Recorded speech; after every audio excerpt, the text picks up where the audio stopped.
We got the Star Spangled Banner and fireworks and a Heritage Fair.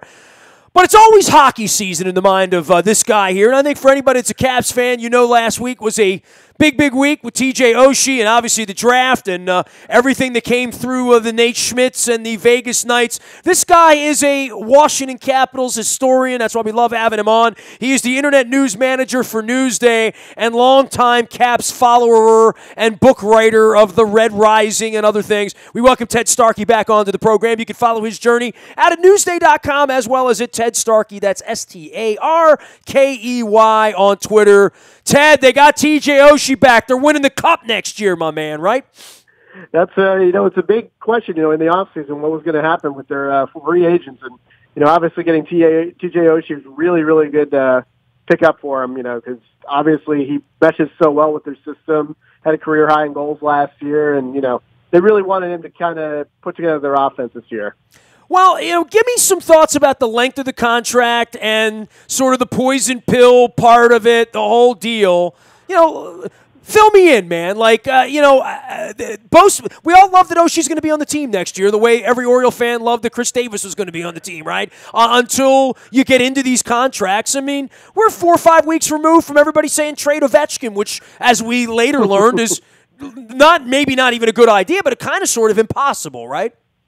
Yeah, I think it's just one of those things with the change to the cap world in the NHL. The rumor was that some other teams are going to make him offers of $6 to $7 million a year of a cap hit.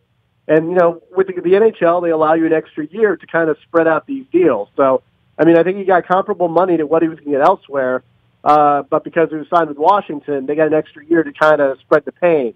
As we know in the past, Brian McClellan is not one to shy away from lengthy contracts, as with Brooks Orpik and Matt Niskanen. He's willing to kind of say, well, we'll kind of see what happens a couple of years down the road. This is the guy we want. There was talk weeks before the season, even ended that Oshie was a strong possibility to come back, and the reports, before the expansion draft that they'd already kind of hammered out an agreement. Well, that's kind of good, too. He was happy, right? He loved his experience as a Capital, and I don't think there's any loser in this other than, is it a good deal in the salary cap era or not? Of course, it's great having him around, and I think they can win the Cup next year. I don't think there's anybody who can argue they can't, right? They're not that diminished a team at this point. Part of the diminishment of them would have been losing a guy like him. Exactly, and I think, it's one of those things, too. You got to remember the CBA is going to be up in a couple of years. So if, for some reason his contract tails off in a couple of years, there'll be buyouts down there. But you don't worry about that yet. You want to, if they lose Oshie, then you have to go out and get a replacement. And that's going to cost a lot of either picks, prospects, or money. And, this is a good fit for, they could fit him under the cap. They're obviously a little bit cap strapped this season, with Kuznetsov and Burakovsky having to sign restricted free agent deals. Are going to eat up a lot of the cap room they have. But, one thing I'll say about McClellan, he really wants to go for it. I know they had all that. I didn't know we talked before about that window. I think he thinks the window is still open for a couple of years. Ovechkin's kind of nearing the end of his prime. Backstrom in his prime. Holtby's entering his prime. You know what, man? I can't argue in back-to-back years when they win President's Cups that you think that they're going to have a 30-point fall-off and just be awful. They're only going to be measured by April or May, but that's no different than it's been the last 20 years, quite frankly, right? Exactly. And the thing is, you got to look at it this way. The last 3 years they lost in the second round, but they lost to the President's Trophy winners and the eventual Stanley Cup winners. It's not like they lost to, say, Nashville in the first round in a sweep or, some of these other teams, were contenders too. They lost to, frankly, lesser teams. No, man, they lose in Game 7. They lose in 7, double overtime, triple overtime. Exactly. They don't cheat you now. They don't go out and forward to the Rangers. They make you suffer. Exactly. And then, the last couple of years they've been, they push them to the limit. After the playoffs ended, which was the team that gave them the Penguins the toughest fight. Even though Ottawa took them to overtime in Game 7, it still was the Caps because, Ottawa kind of hung around long enough. But, if the Caps put in a little bit more effort in that Game 7, it could be a different story. But, they're still one of the top teams in the league. And, you think about it, they'll probably end up losing Williams, Alsner, and Shattenkirk. And, that's not a huge drop-off. You're not losing anybody in your core. I mean, this is still 105, 110-point team. They're still going to make the playoffs next year, and they're still going to be a very dangerous team because of their goaltending. Well, So, and Shattenkirk was a rental all along. Now, maybe someday down the line they will rue getting rid of a kid that grew up in my wife's hometown, by the way, up in New Hampshire, too. So we'll always be watching him. But, I don't see anything this summer that says to me, other than my broken red heart, right, that's going to say to me in October when this thing starts, well, they don't have a chance to win.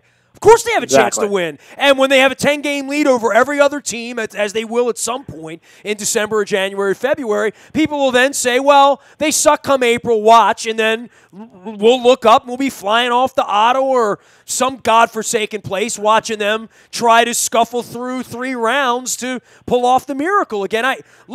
It's going to be another carpet ride next year. They're still a very, very good hockey team, and they're very well coached. And, to that point, Ted, were you shocked that sort of Trotz took a little bit of the slime at the end of all of it? Yeah, I think, it's one of those things. Once you go and win the President's Trophy, you're the best team in the league, and, as we know, there's a disconnect between the regular season and the playoffs. I mean, it just happens. This is not the NBA where pretty much ticket 2 teams to the finals. I mean, look at Nashville. Nashville was, last in the West, and they got in. But, Trotz is a good coach. It was one of those things where I think he kind of got out-coached by Sullivan for part of the series. I think, after the first couple games, he kind of did some adjustments, and they won 5 and 6. In Game 7, you really can't blame Trotz for it because it was more of a team-wide lack of effort, if we say. They just kind of, I think they expected to win that Game 7. I don't think they got a goal early, and then once Pittsburgh got on the board, you kind of sense that they knew they were a little bit of trouble. And, you can't really blame that on the coach. I think they're well prepared. They had the good systems, and I think, Trotz gave them everything they needed to win. They just need to go out and do it. He is Ted Starkey. He covers all things hockey. He is the internet news manager for Newsday, but don't let that tell everybody about your background with the Washington Capitals and your sort of Caps and hockey fascination that's been going on for the better part of 3 decades that I'm aware of. Well, I basically grew up outside in Northern Virginia. I've been watching the Capitals since I was about 8 years old. Actually interned for them back in '94. For a year, which is how I know Mr. Ed Frankovic, as you well know. Well, we all keep the best company, only the best company for us. Exactly. And then I started to cover them. I started a local hockey magazine back in the late 90s. Came back, covered them for the Washington Times for a couple of years. I also worked for AOL back when they had a big sports department, and I also worked for USA Hockey out in Colorado. So I've been around them. I've been around the whole game of the NHL, and it's kind of, you kind of get to learn the perspective with these things. I remember when the Caps were a terrible team and they hadn't made the playoffs in the first 8 years of existence. They were a very bad team. So I think a lot of fans would take this over not making the playoffs year after year. Some of us remember the Dennis Maruk era, right? Exactly. It was one of those things. The Caps were the scrappy little team that couldn't. They worked really hard, and I remember one year they missed the playoffs by 1 point. I think they did something. They did something for the fans that. They were doing autographs, and they were playing, I think it was Quebec and Toronto on the PA of the Cap Center. And they needed, they needed Quebec to win, and Toronto was up big. I think it was like 7-1. So, you kind of get sense that they weren't going to make the playoffs. But, that was the 1970s, early 80s Caps, before David Poyle, who obviously was the architect of the Nashville run. He came into town and changed that team dramatically. And it's, kind of the team we know for the better or for worse now. You must admit, and maybe you don't have the same heart about it that I do, and I know you knew Poyle as well. Trotzy going down there continued my relationship, and I became a Nashville Predators fan. I mean, I had a Predators jersey behind me here all during the playoffs after the Caps got bounced. I've got the white, the gray, and the mustard all in my closet with my name on it. Trotz made me jerseys over the years. It really was something watching that, right? Watching a town like Nashville sort of embrace it in the way that they did and have their own Fang Fingers traditions and Smashville and Nash and getting the Titans involved and beer drinking and all the country star. It really was star-studded. It was cool. And I would love to see Nashville get the 3 more cups the next 15 years and have that be a place where hockey becomes something because it never stunk there, man. All those years I would go down there when they were fair to middling, and Trotz was trying to figure it out, and they were trying to figure it out. And the South was trying to figure out hockey. I remember the first year I went down there, all the rules, part of all the education on the scoreboard was what is hooking, what is slashing, and, involving comedy and all of that stuff. To see a brand like that and to see the same guy in Poyle see it all the way through to the point where it consumed that market, I felt bad for Trotz. I really did. Every one of those home games during the late part of the run, I felt like he didn't get to drink what he brewed. You know what I mean? Oh, exactly. I mean, that's the thing. It's interesting, too, with David Poyle, because you remember the year the Caps made the finals in '98. That was the year after Poyle was let go for George McPhee. So, it was kind of a similar situation for Trotz in Nashville because, Poyle had built that team, and, McPhee kind of came in and took the labors of his work. And then at least they were wearing those stupid Blues jerseys that he didn't even recognize, right? Exactly. At least, right? Exactly. But with Nashville, it's interesting to watch a transformation too, because Poyle for years built that team on a defensive kind of style, and they've got to change their system the last couple of years. They got guys like Seth Jones and Ryan Johansson and all these other guys, and it's basically they are a very up-tempo team now. They used to be very defensive, kind of the old Poyle mode, and Poyle a couple of years ago made that switch. And, they've been a really fun, a really entertaining team. And obviously, the irony, we were talking about the regular season earlier, Nashville coming into the playoffs was one of the biggest disappointments in the NHL this year. Everyone was expecting, this team is going to do great. They're going to battle for the Central title. They didn't do that. But, that's what happens in the playoffs. They got hot at the right time. They obviously took out Chicago, which was huge. It was great to see. It's always funny, too, like some of the traditionalists knock these off. I remember 10 years ago, people were talking about how Washington, Caps fans didn't deserve Ovechkin because they couldn't sell out Verizon Center. Well, look how that changed. I mean, But I've also been in Tampa and seen that transform. I was down in Carolina when the Hurricanes were in the finals playing Calgary. It was, I've been to some non-traditional markets. I mean, the New Jersey Devils, I don't know that there are Devils fans, but they won a lot of cups and had a lot of fun up there. And last I checked, that they didn't have empty seats when they were winning. And even in Pittsburgh, bro. I mean, I went to Pittsburgh and saw hockey for the first time in 15 years. I mean, first time I'd ever been in that building, and I was immediately, and I went to one of the games with Mike Tomlin. He went to Game 6 with me, and I was immediately blown away at Game 3 by, they're a bigger brand up here that when I think of Pittsburgh, I think, they're Steelers and everything else. Yeah, boy, the Penguins are a pretty nice brand up there. I'm not going to lie. Oh, exactly. And, it's funny because people get so wrapped up in, traditional hockey markets and not traditional hockey markets. But you know what? At the end of the day, if you're going to pay $100, you're not going to probably go see a rebuilding team. It's just, that's a lot of money to put together a team. Hey, maybe we can make a playoff run. But, when you win, when you're exciting, it's an exciting game. And I think it translates when people go to the live event. And, you got to give the Predators a lot of credit because not only with the team, they've made it such an event. They have the live music and everything going on around it. That just makes it just a great experience to go as a fan, bar none. But, it's, as I said, you have these non-traditional hockey markets. When they're winning and it's exciting hockey, that attracts fans no matter where you are. I don't care if it's Nashville. I don't care if it's Toronto. You got to really have a good product out there because if you don't, it's a little bit trickier to sell those tickets. But, Nashville right now has a really great package of, not only fan entertainment, but a great product on the ice. And, it was great to see them do so well. There are two types of Caps fans in the world. There's the Ted Starkey types that don't even mention Phillips Forsberg when they talk about the Predators. And then there's someone that's the lead in the headline in 72-point type, right? I mean, you did not mention him. You didn't say his name, did you? No, I did not. I mean, it's funny, too, because look at this. Put it this way. Look what the Caps got TJ Oshie for. If you want to kind of put the shoe on the other foot. I mean, they got him for Troy Brouwer and Phoenix Copley. And they have Copley back, and Brouwer's down in Calgary. So now they had to give him $40 million to keep him around, right? Exactly. I mean, that's the way hockey works. I mean, I remember it was funny. I was in the draft at Pittsburgh. They selected Forsberg. They actually called timeout because they weren't sure why he had fallen so far down the board. He was projected, I think, to be a 5 or 6 pick that year, and he kept falling and falling. And they called timeout because they're like, "What's going on?" They didn't as far as I know, they didn't even really scout him that much because they didn't think he was going to fall to him. Get him on the phone, make sure he's alive, right? Exactly. And then, what happened is, he wanted to stay over in Sweden, and the Caps wanted to come over to Hershey.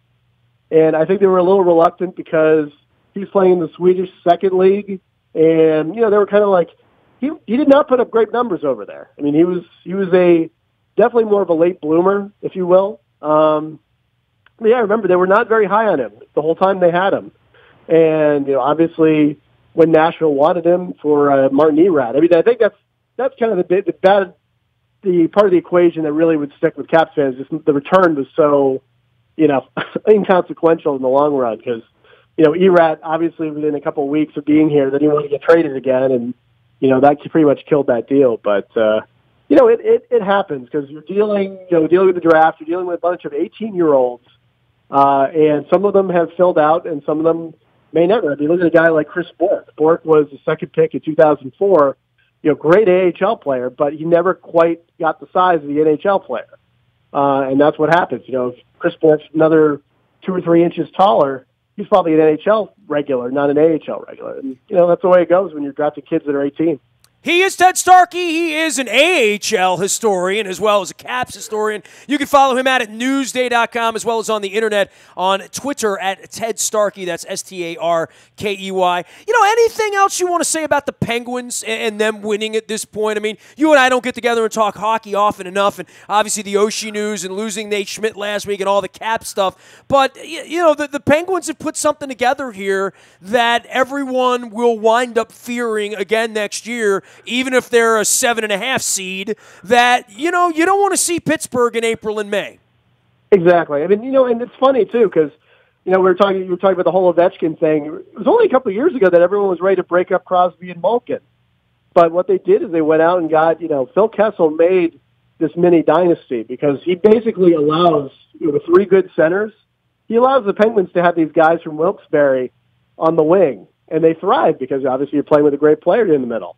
And they're just such a dangerous team because they're so deep. Even losing Letang for the playoffs didn't faze them because, obviously they've drafted well. They've got some good depth guys in the system. And, they're kind of a prototypical good Cap team now because, they have a couple million invested in their star players, but they also have guys that can call up who don't cost a whole lot of money. And that's what you really have to have. Going back to Oshie, the Capitals have to have these guys who are the stars who are making $5 to $6 million cap hit, and then you have to be able to bring some guys up in the AHL to complement them. And I think that's where the Penguins have excelled. Not only adding Kessel the last couple of years, but having guys like Bonino and all these other guys that they either trade for or they bring up that are not necessarily regarded as highly rated prospects somewhere else, but come over to Pittsburgh and produce. Ted, it's always great to see you at hockey games, and usually when I see you, it means like it's playoff time and I got a blazer on. People ask me, and this is God's honest truth, because, Matt Stover once saw me in the Ravens locker room with a helmet on. I've been accused of wearing Oriole jerseys to All-Star games. I have worn Nashville Predators jerseys in the Caps press box. And now, like in the modern-day incarnation of the internet and blogging and tweeting and all that stuff, I go to the games now, and Frankovic outdresses me. And this was he addresses everybody. Yeah, in 2014-15, I sort of got the memo when I showed up in jeans that, one time I wore a sport coat and I had, this is before they remodeled the club area in Verizon Center. There used to be a shoe shine guy there, and once a year I get my shoe shine, like at 13, 14, 15. And now it's become like a thing. My wife even wondered, she's like, why do you look so good to go to the hockey game? And I said, you don't understand. I sit next to Ed, and I don't want to look like, the Dundalk slum village next to my partner Ed. So hockey games for whatever reason. And the other part is, little known secret, it's really cold on the roof during hockey games, even in May. So it does keep me a little warmer. So I don't go in flip-flops to hockey games. I've learned that rule. But, I will be the guy in the nice jacket. In the hockey circle, I'm known as the guy that overdresses, which is okay, Exactly. And, Ed will preseason game against Philadelphia, he'll, get dressed for the Nines anyway. It doesn't matter. could be preseason, it could be Game 7. He's always wearing the suit and tie. Ed Frankovic brings a level of professionalism to our hockey coverage here that the radio host sorely lacks here at WNST. Hey, Ted, take care of yourself, man. Have a great summer, and we'll definitely catch up, do some more hockey, man. But it's already been a really active offseason, and you know what? I told some of the Caps people, I told Trotzy this. I've never heard this much conversation around the team in June and July, you know, and that's probably the sunburn of having lost and all of that, but I do think that the red engine will churn back up again in October, same as it ever was. And, if the Cubs can win, at some point, the Caps are going to win, man. I just have to believe it. Exactly. And that's the way hockey is just, it's a different game. It might be the year the Caps don't win the President's Trophy to get in as a 2-3 seed. That might be the year because, honestly, with the Pittsburgh series, you could kind of tell once the pressure was a little bit off when they were down 3-1, they were a little bit more relaxed. But once the pressure returned after winning 5 and 6, they were clenched a little bit. So I think there'll be some year that they're not quite coming in the playoffs as a regarded playoff team. They don't have the home ice advantage, and as I said, look at Nashville this year. They came in as an 8 seed, they went all the way to the finals. You know what? When I get Trotz on the phone and I do some real radio with him, I'm going to thank him for winning Game 5 for me against Pittsburgh because it gave me an opportunity to go to Game 6, and it gave me an opportunity to have Mike Tomlin spend his money to buy front row seats on the glass, and they didn't score 1 goal or 2 goals or so. You know what I mean? Like, that was just a 3-hour freaking party on Tomlin's docket in his hometown, in front of him, high-fiving my wife so hard I think I broke her wrist that night, and it was just delicious. So, and I'll always treasure those memories of Game 6. Game 7, I can't tell you, Ted, I don't remember a damn thing. Yeah, no, it is, as I said, it was one of those things. It was a weird series that they played. They probably outplayed Pittsburgh the first couple of games, but they didn't get any breaks. Dude, you had to think after Game 6 they were going to win, right? You had to think that. I think we all did, and, I think the problem is they did too, and I really think that I actually told Ed before the Game 7, I said, I think the way, if Pittsburgh wins, it's going to be they get a goal early or, you get the first goal, kind of sit back, and then kind of let the pressure build on the Caps, and that's what they did, And, it's still, you look at it, if the Ovechkin shot would have gone in the second period, if they would have buried one of those early chances, it would have been a different story. But, hockey is a weird game. It's cruel and it's fun, and sometimes it's more fun than cruel, and sometimes it's more cruel than fun. And Game 7 for the Caps was definitely a lot more cruel than fun. As I found out in Toronto, the best game you can name is the good old hockey game. They played that one every night for us. So, Ted, always pleasure, man. Stay cool out there. Get a tan in the summer. It'll be hockey season. We'll be freezing our ass off at a hockey game again sometime soon. Okay? Exactly, man. As they once said in Rochester, hockey. Hockey, hockey. A big shout-out to Jeff Amder, who's getting well, too. I know I got a lot of hockey fans out there wondering how Skippers on the Warpath is doing. Jeff has been seen at many, many baseball stadiums over the last 2 weeks on my Facebook thread. So good on him, and good on anybody out there that loves hockey as much as I do and Ted Starkey does and Ed Frankovic. If you want to follow Ted, you can certainly do that. You will get much smarter as a hockey fan if you do that. Thousands do follow him at Ted Starkey, Starkey. He's the internet news manager for Newsday, and our pal in Red Unity has even in the summertime. Hey, I'm getting around, doing a little bit of different stuff here this week. Talking to some authors. We're certainly doing some baseball, Toronto and Tampa as well. Getting ready for the Ravens season. Talking a little NBA post-draft stuff and some Terp stuff. Mixing it up around here this week. I am Nestor. We are WNST.net, AM 1570, and WNST Towson, Baltimore, and we never stop talking Baltimore sports.